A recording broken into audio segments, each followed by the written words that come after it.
ಭಗವತ್ ಸ್ವರೂಪರು.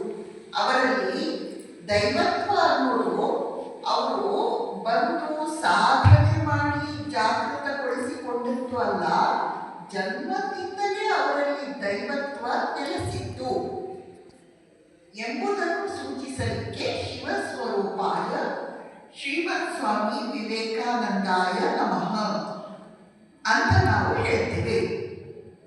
ಅದಕ್ಕೆ ಉದಾಹರಣೆಯಾಗಿ ಸ್ವಾಮಿ ವಿವೇಕಾನಂದರ ಜೀವನದಲ್ಲಿ ಕೆಲವು ಘಟನೆಗಳು ನಮಗೆ ಸಿಗುತ್ತವೆ.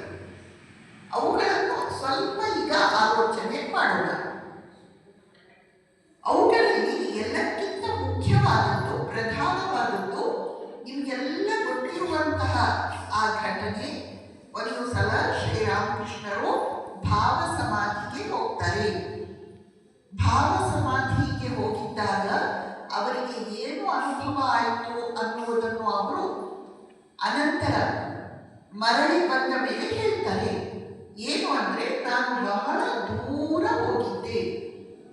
ಈ ಫಿಸಿಕಲ್ ಯೂನಿವರ್ಸ್ ಏನಿದೆಯೋ, ಭೌತಿಕ ಜಗತ್ತನ್ನು ದಾಟಿ ಭಾವನೆಗಳ ಲೋಕವನ್ನು ಪ್ರವೇಶಿಸಿದೆ. ಇನ್ನೂ ಮುಂದಕ್ಕೆ ಹೋದೆ ಅಂದ್ರೆ ಶ್ರೀರಾಮಕೃಷ್ಣರ ಆತ್ಮ ಉನ್ನತ ಮಾರ್ಗವಾಗಿ ಮೇಲಕ್ಕೆ ಹೋಯಿತು.